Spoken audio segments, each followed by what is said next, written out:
Okay. Magsabunutan daw kami.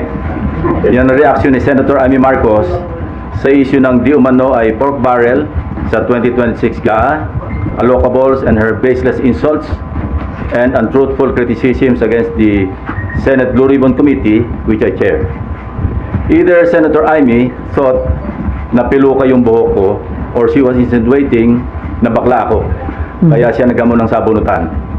On both counts, I say nothing can be farthest from the truth. No? Una, hindi po piluka ang aking buhok. Idugtong ko na rin na walang peke sa mukha ko. Hindi rin pustiso ang ngipin ko. My teeth are all mine. Ulitin ko, walang peke sa anumang bahagi ng aking mukha.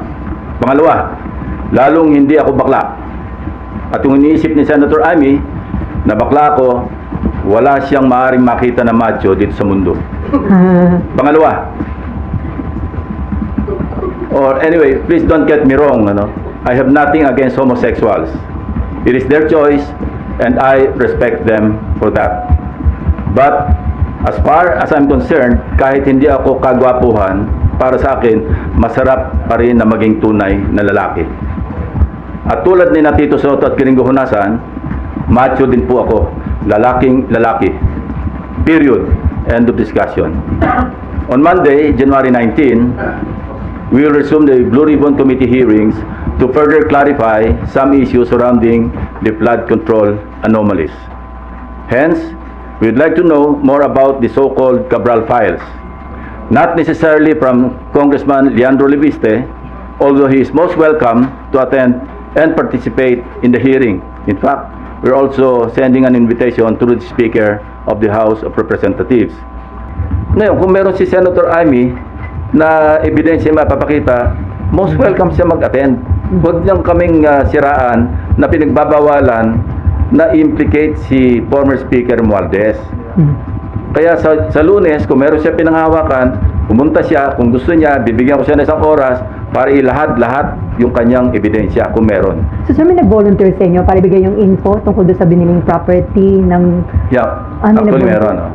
Kaya nga pinaparents ko na kung pwedeng makausap yung dating may-ari para siya na mismo yung magsabi ng mga detalye. Ang meeting nyo before January 19? Pinipilit kong before Monday. Para kung sakali pwede siya mag-appear on 19. Okay, Mayan.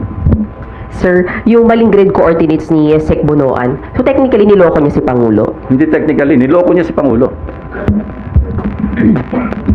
Sir, layman's term, nag-submit siya ng grade coordinates. Sa PMS, Opo.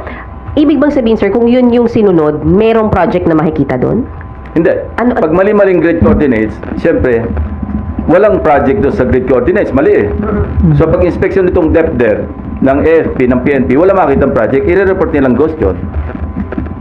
Kasi nakalista as a flood control project sa isang maling grid coordinates. Pag pinunta mo yung grid coordinates, wala ka makitang proyekto. So naturalmente, i-report nila, ghost ito, walang proyekto eh.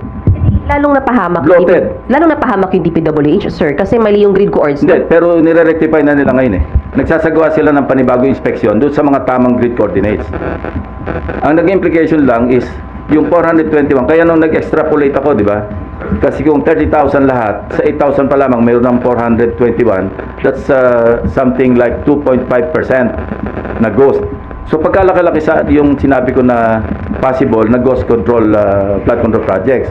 So bloated yun, substantially bababa yun. But it doesn't mean na walang ghost flood control projects. Kasi kami mismo, may mga nakita kami eh. Sir, sabi nyo, isasampina na po siya this coming for then. Okay, so hindi siya makakarating kasi nasa US siya.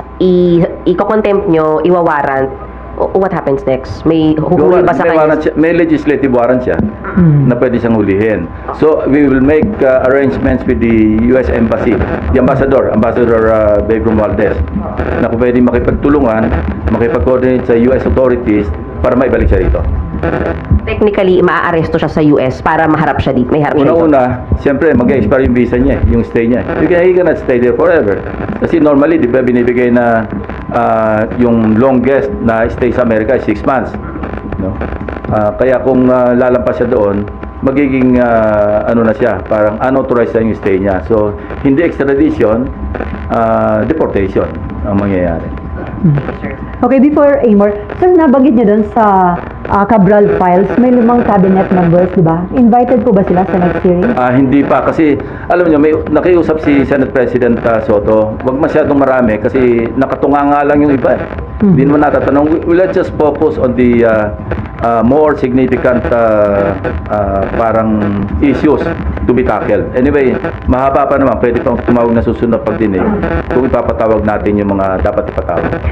May report po na sinabi daw ni Congressman Leandro Leviste na inalok si Cabral na maging state witness kapalit ng pag-implicate kay dating Budget Secretary Amena Pangandaman. Doon po ba, sir, sa naging initial meeting ng office nyo sa abogado ni Cabral?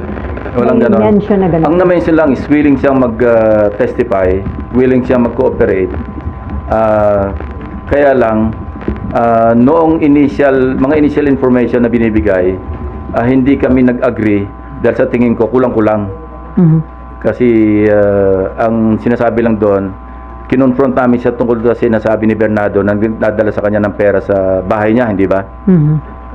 Ang sinasabi niya, katulad din nung unang meeting namin kay Bernardo, na sabi niya, Senator, hindi naman ako nagmamalinis. Siyempre, pagka birthday ko, pagka Christmas, nireregaluhan ako ng mga district engineers, regional directors, mga 100 million, mga ganon. So, doon pa lang, red flag na sa amin yon. Sino magbibigay ng birthday gift na 100 million? Maski ikaw ay undersecretary. So, nagsenyasan kami ng aking 2 legislative staff na wag na naming gambalain kasi nga, nag-open up na. Ganon din yung kay Undersecretary Cabral. Through the lawyer, hindi ko naman nakaharap si Undersecretary. Ang preliminary namin noon yung lawyer. In fact, magmi-meeting ulit kami ng lawyer, I think tomorrow. Ni Cabral? Lawyer ni Cabral. Para anyway, kasi meron siyang binahagi sa aming dokumento rin. Ito na nga yung December 27, 2024 SARO na nanggaling sa unprogrammed appropriations. 50 billion pesos na 30 billion doon ay flood control projects. At doon sa 30 billion pesos worth of flood control projects, katakot-takot ang ghost. So galing kay Undersecretary Cabral, kasama yun sa isusupina namin doon sa STECOM, sa DPWH. Lalo na sa files pa rin nila yon para ma-authenticate, para maging official yung pinanggaling. Kasi unofficially, tinan over sa akin ng lawyer ni Undersecretary Cabral yon. So kailangan galing mismo doon sa original source, which is the DPWH. At sabi nila, dadali nila. So, sir, si Amena Pangandaman, hindi kasama dun sa 5 cabinet members? Saka na natin na pag-usapan yung issue na yon. Unahin muna natin yung sinasabi ko na gusto naming matakel muna. Okay. Amor, and then si Nympha, and then si Victoria. Opo. So, Sen, yung Cabral files, can we expect na matatakal na siya in detail by Monday? Yeah, I think so.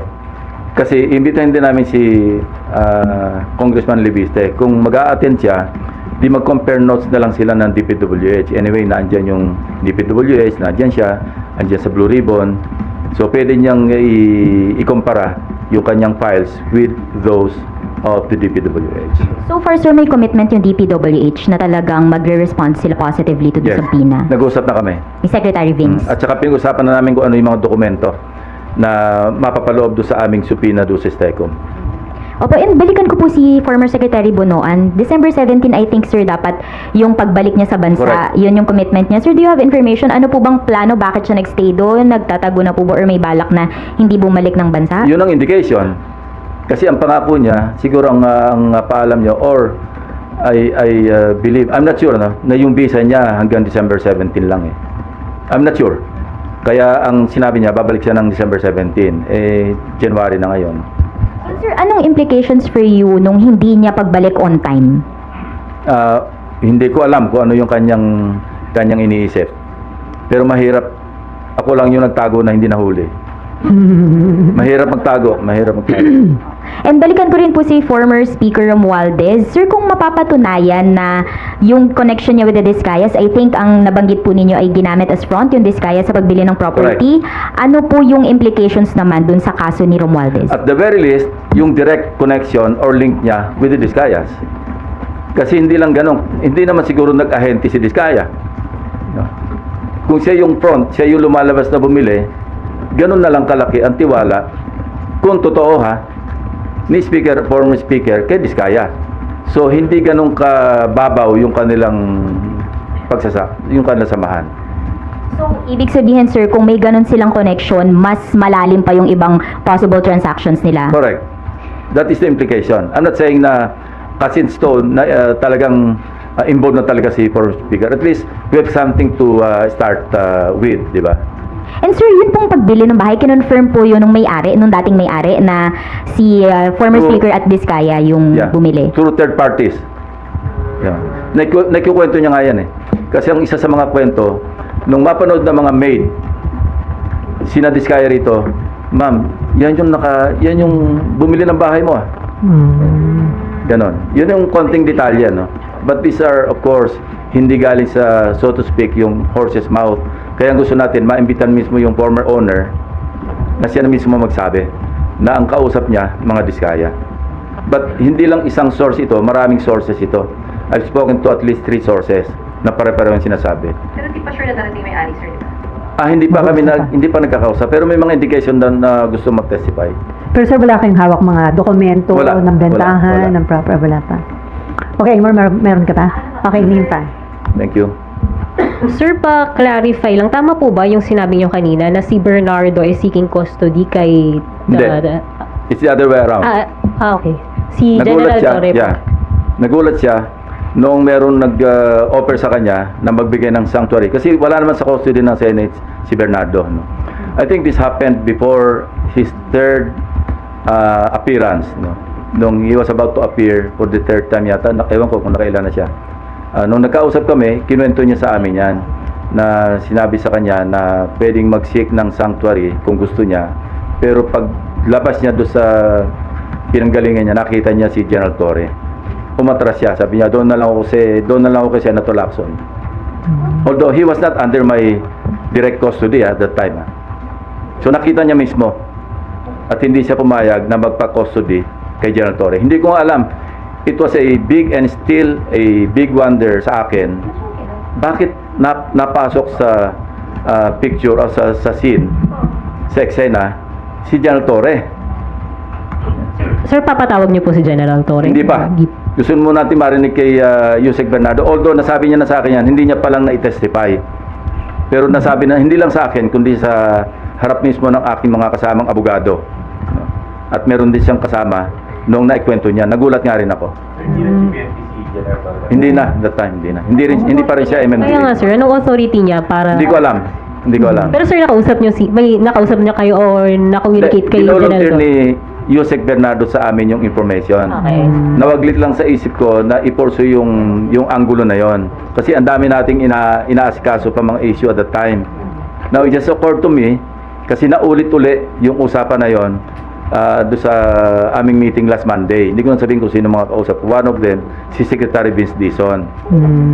Sir, So, kailan yung nangyari yung insidente? Yung more or less, before yung last appearance niya eh. Yan. yung ano sir, yung may... Third na yata yung appearance niya na yun eh. yung before nung parang may, supplemental, testimony? Yeah. Yung huling-huli, bago yung huling-huli, between the second and the third. Kung third yung huli. Sir, kung doon sa mga BGC boys, nagkaroon ng issue ng possible na pag-recant, pagdating kay Yusek Bernardo, ito determinado na talaga sa kanyang testimony. Kasi just like Henry Alcantara, nakapirma na siya ng MOA eh. So, Meron na siyang atrasan commitment. yun. Well, anytime pwede mangyaring umatras, pero anong mahihita nila? They are applying to be State witness. state witnesses or at least ma-discharge sila pagdating sa korte na maging state witness. And halimbawa si Alcantara, it won't make sense na mag-recant siya kasi nakapag-restitute na siya eh. Di ba initially, ilan yun? 100 million. Tapos nagdagdag pa siya ng another 7. Anyway, paano siya magre-recant? Ano yung sinuli niya? So mababaliwala yung kanyang panibagong statement at ma-expose pa siya sa another kaso na perjury. Kami mismo sa Blue Ribbon, we can initiate filing of perjury charges against him. And since na ipasa yung RA 11594 noong 2021, ito yung principally authored by the Senate President Soto. Tinaasan yung penalty eh. Naging prison mayor, no? Indeterminate sentence na 6 years and 1 day hanggang 12 years. Depende sa gravity ng offense. Kung may aggravating circumstance, pwedeng umabot hanggang 12 years, ano? Tapos kung government official, perpetual absolute disqualification. May multa pang 1 million. So sir, on Monday, meron bang surprise witness? Depende. Pag ako nakita nyo, hilig nyo maghanap ng surprise witness. Pero may mga bagong witness. Bago na lang. Tingnan natin. Actually, itong mga surprise witnesses, ito yung nakapagbigay ng mga bagong information, di ba? Na actually, minsan nakakagulat na hindi natin in-expect. So, let's see kung meron. Kasi between now and Monday, we have a few days more, di ba? Okay, Daniel. Si Victoria... Victoria muna pala. Sorry, and then Daniel. Sorry, Victoria. Nalimutan.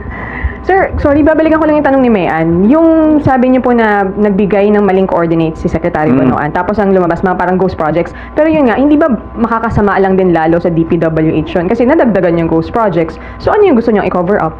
Nadagdagan yung... Hindi, ang kino-cover up niya kasi somehow, meron siyang complicity sa mga ghost flood control eh. So nililigaw niya para ma-weekend yung teorya na may mga... or masira yung credibilidad na yung mga ghost flood control projects talagang ghost. Nakita mo yung logic, di ba? Na kasi pag pumalpak ka sa mga 3, 4, 5 flood, ghost, ibig sabihin, wala yung sumbong sa Pangulo website, hindi reliable yan. Wala yung credibility ng mga ghost, mali-mali yan, hindi talaga ghost yan. Probably, ganun lang naisip ko na motibo niya. Bakit niya ililigaw? At that time, he was still a member of the cabinet. Kaya nag-flashback sa akin yung interview sa kanya na hindi, yung sanauhan, mali yung grid coordinates yan. Paano niya nalaman? Yung pala, nasa utak niya na talaga na minali niya yung sinabit